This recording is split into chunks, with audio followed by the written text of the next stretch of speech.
dan perkasa, megah dan berjaya.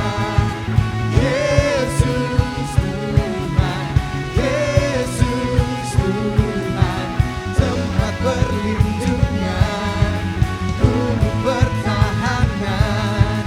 Yesus Tuhan, Yesus Tuhan, agung dan perkasa, megah dan berjaya. Yesus Tuhan, Yesus Tuhan, tempat perlindungan, gunung pertahanan. Katakan Yesus, Yesus Tuhan, Yesus Tuhan. Sorak nyatakan, Yesus kaulah Tuhan, Kau Raja pemenang. Nyatakan, Yesus kaulah Tuhan, Juru Selamat dunia, agung dan perkasa, megah dan berjaya. Yesus Tuhan, Yesus Tuhan, tempat perlindungan, gunung pertahanan. Yesus Tuhan, Yesus Tuhan. Haleluya.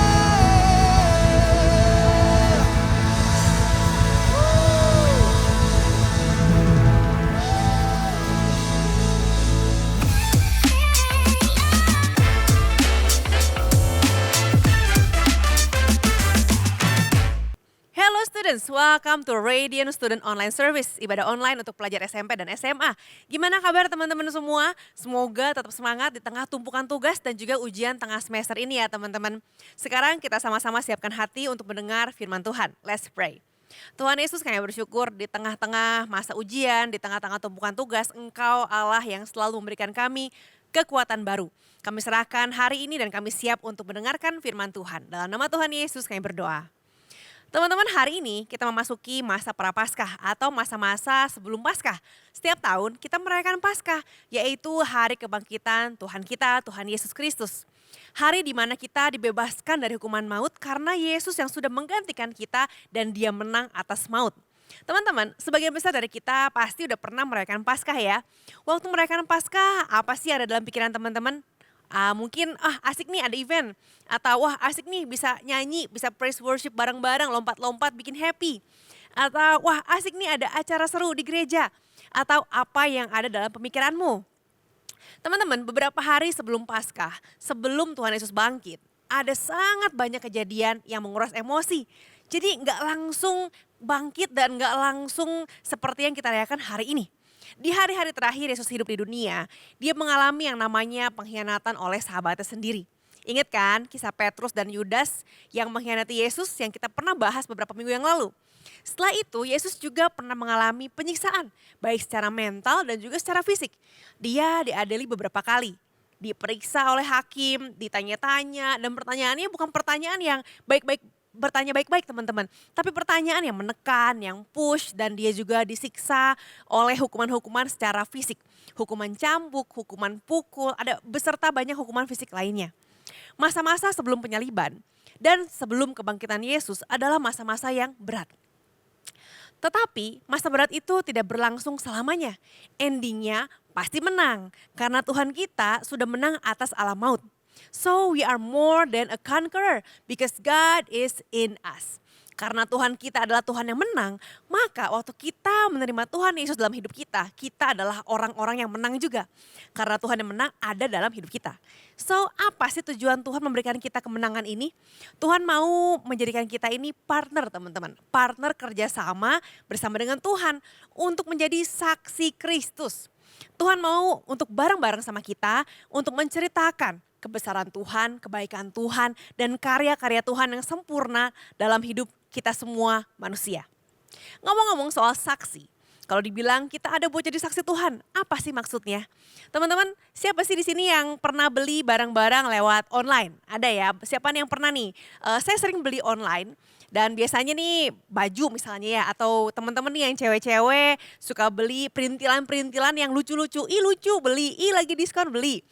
Sering juga saya dengar ada banyak yang belanja online kalau lagi angka kembar, dibilang diskon kembar. Lagi diskon 10-10, 11-11, 12-12.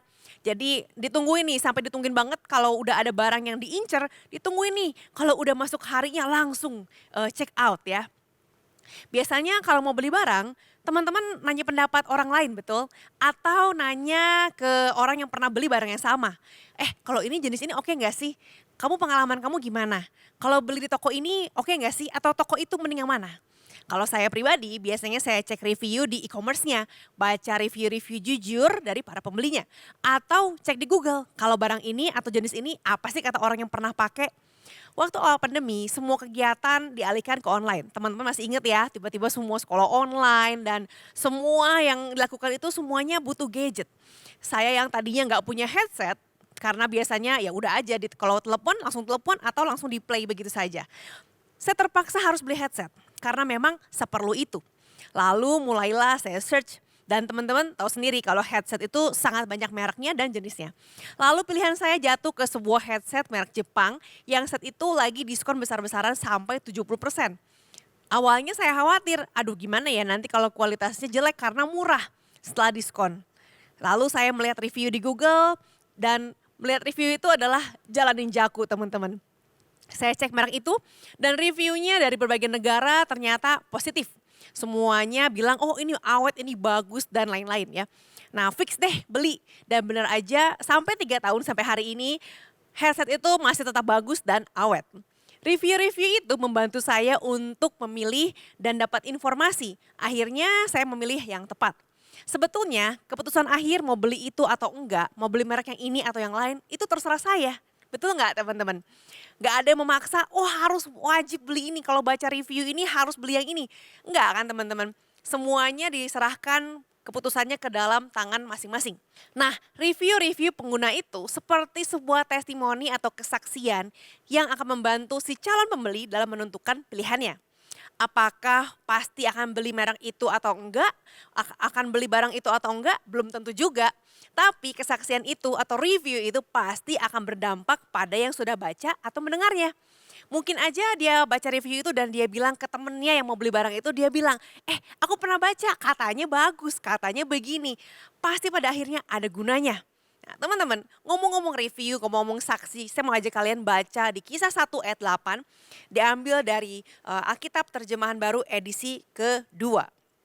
Dibilang gini, tetapi kamu akan menerima kuasa bila mana Roh Kudus turun ke atas kamu dan kamu akan menjadi saksi-saksiku di Yerusalem, di seluruh Yudea dan Samaria dan sampai ke ujung bumi.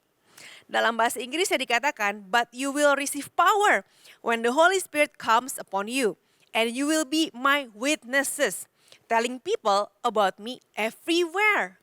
In Jerusalem, throughout Judea, in Samaria, and to the ends of the earth. Ternyata Tuhan Yesus sendiri mengatakan bahwa Dia mau agar kita menjadi saksi-saksi Kristus.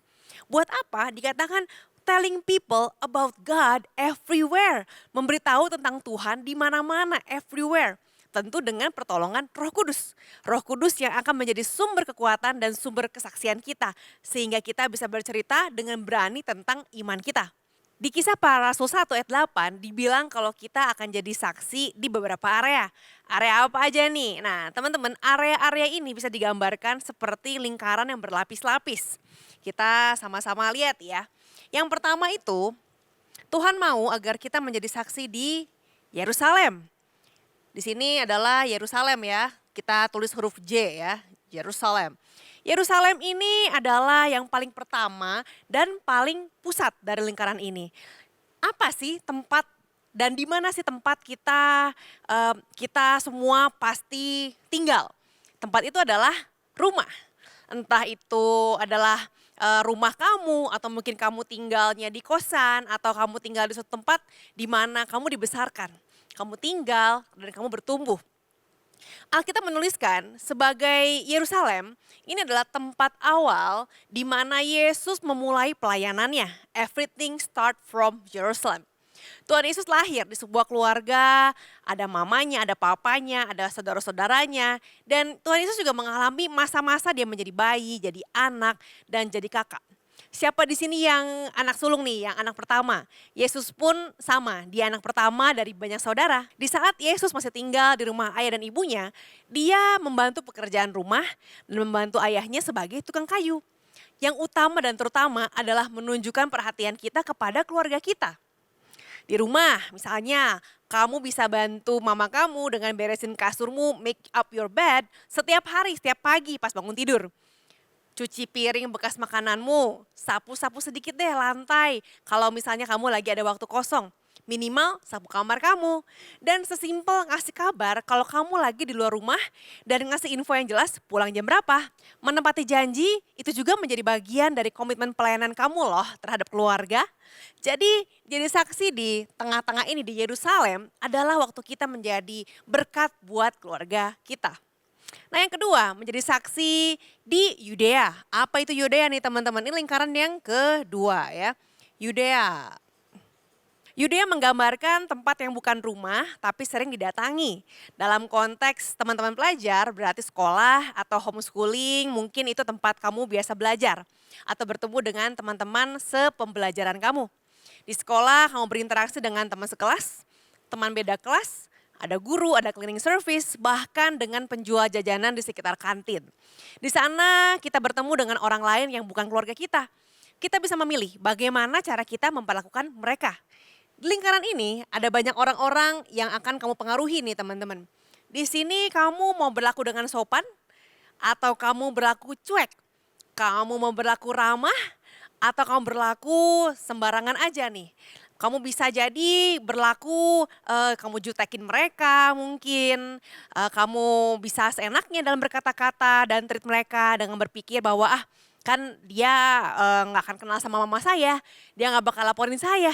Nah teman-teman, Tuhan mau agar kita menjadi saksi Yesus dimanapun kita berada. Dan jadi saksi di lingkaran Yudea ini artinya kita memberikan review jujur ke teman sekolah kita, seperti apa sih Tuhan Yesus itu? Seperti apa sih Tuhan kita? Review jujur kita atau kesaksian kita yang kita tunjukkan itu akan mempengaruhi pandangan mereka, pandangan teman-teman kita tentang Tuhan kita, tentang Tuhan Yesus. Yang ketiga ini lingkaran lapisan yang ketiga, dikatakan bahwa kita akan menjadi saksi Tuhan di Samaria. Samaria itu di mana ya? Ini adalah lapisan yang lebih luar lagi. Kalau ini rumah kita, ini sekolah kita, atau kalau kamu udah kuliah ini kampusmu. Kalau yang udah kerja ini adalah lingkungan kerjamu yang kamu harus datangin tiap hari.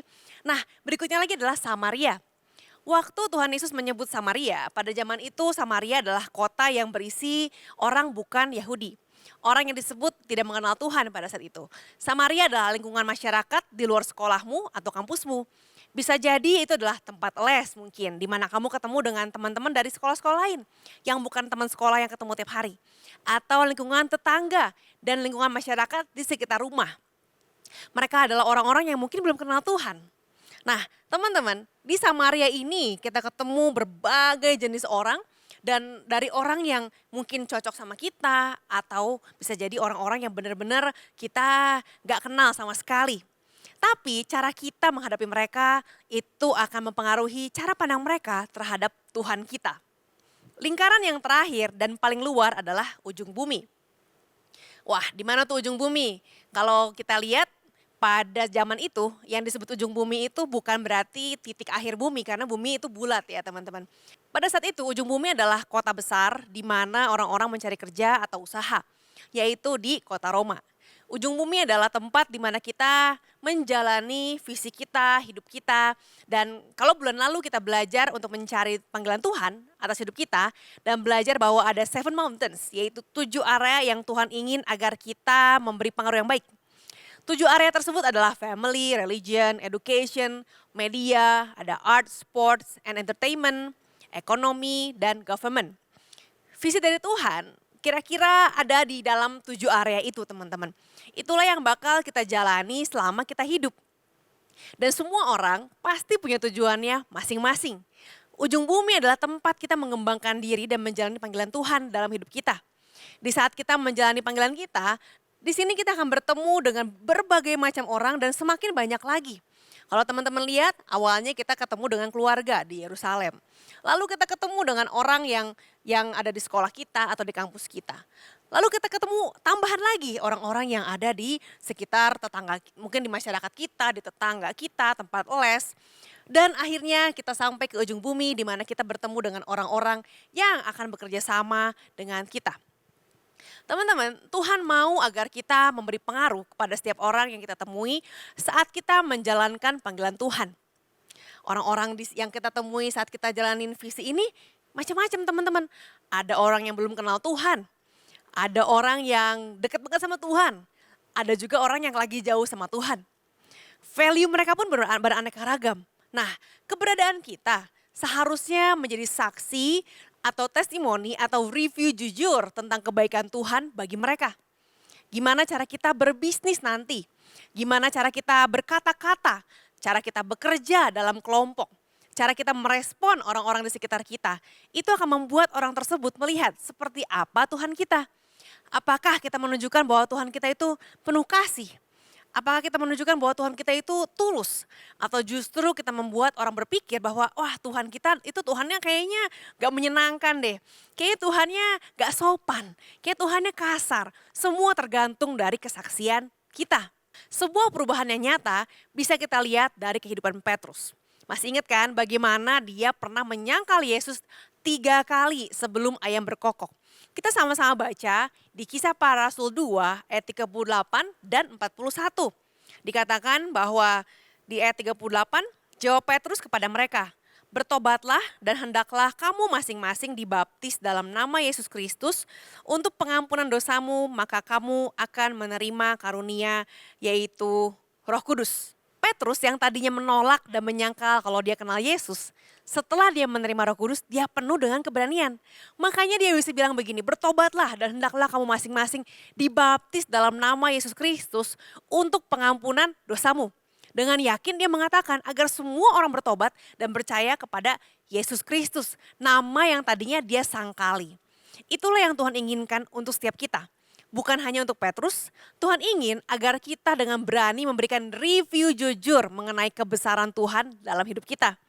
Nah, di ayat yang ke-40 dikatakan, "Dan dengan banyak perkataan lain, ia bersaksi dan mendesak mereka, katanya, berilah dirimu diselamatkan dari generasi yang jahat ini." Ayat 41, orang-orang yang menerima perkataan itu dibaptis dan pada hari itu jumlah mereka bertambah kira-kira 3.000 jiwa. Di sini ditulis bahwa Petrus bersaksi tentang banyak hal dan akhirnya ada kira-kira 3.000 jiwa menerima Tuhan Yesus sebagai Tuhan dan Juru Selamat. Dibaptis pula. Kalau seandainya Petrus ragu dan dia nggak mau bersaksi tentang Tuhan Yesus, kalau dia takut, aduh gimana nih kalau saya ngomong tentang Tuhan Yesus nanti saya ditangkap, nanti saya disalib, gimana dong saya takut. Nah, kalau dia takut, kalau dia ragu, maka 3.000 jiwa itu tidak akan bertobat. Keputusan Petrus membawa perubahan besar. Sama seperti Petrus, keputusan kita pun membawa perubahan besar. Apakah kita mau menjadi saksi di sekolah kita? Apakah kita mau menjadi saksi di rumah kita? Memberikan review jujur tentang Tuhan Yesus kepada keluargamu, teman sekolahmu, dan kepada masyarakat di sekitarmu. Keputusan ada di tanganmu. Tugas kita adalah bersaksi tentang kebaikan Tuhan. Masalah mereka percaya ataupun gak percaya, itu bukan bagian kita, tapi itu adalah bagian Tuhan. Teman-teman, saat ini saya mau tantang kalian semua. Kalau hari ini kamu belum pernah menerima Tuhan Yesus sebagai Tuhan dan Juru Selamat, hari ini saya bersaksi bahwa Tuhan Yesus adalah Tuhan yang sayang sama kamu. Dan kalau kamu sungguh-sungguh mau untuk mengalami perubahan hidup, kalau kamu pengen, aduh kok hidup gue gini-gini aja, atau kok saya merasa ada yang kosong dalam hatiku, ini adalah waktu yang paling tepat untuk kamu menerima Tuhan Yesus sebagai Tuhan dan Juru Selamatmu secara pribadi. Dan yang kedua, saya mau tantang teman-teman yang udah pernah menerima Tuhan Yesus, maukah kamu menjadi saksi, memberikan review jujur mengenai Tuhanmu dimanapun kamu berada, dengan cara yang kreatif, dengan kekuatan dari Roh Kudus. Kalau kamu ada di antara pilihan yang kedua ini. Kamu mau terima Yesus atau kamu mau menjadi saksi? Saya mau ajak kalian untuk berdoa dengan sungguh-sungguh, meletakkan tangan di dadamu dan mengatakan bahwa kamu mau untuk mengenal Tuhan. Mari kita berdoa. Tuhan Yesus, Kau melihat setiap tangan yang hari ini mengambil keputusan, yang meletakkan tangan di dada dan mengatakan bahwa mereka mau kenal Tuhan. Aku berdoa bagi setiap teman-temanku yang mau untuk menerima Tuhan Yesus sebagai Tuhan dan Juru Selamat. Biar hari ini menjadi titik balik untuk mereka mengenal siapa Tuhan.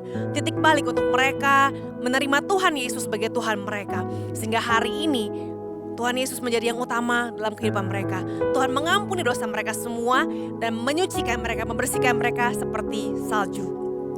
Aku juga berdoa Tuhan buat setiap anak-anak Tuhan yang mau menjadi saksimu, yang mau untuk mengatakan hal-hal yang besar, yang baik. Dan kalau hari ini mereka penuh dengan keraguan atau ketakutan, kami berdoa berikan keberanian yang ilahi, berikan keberanian dari Roh Kudus.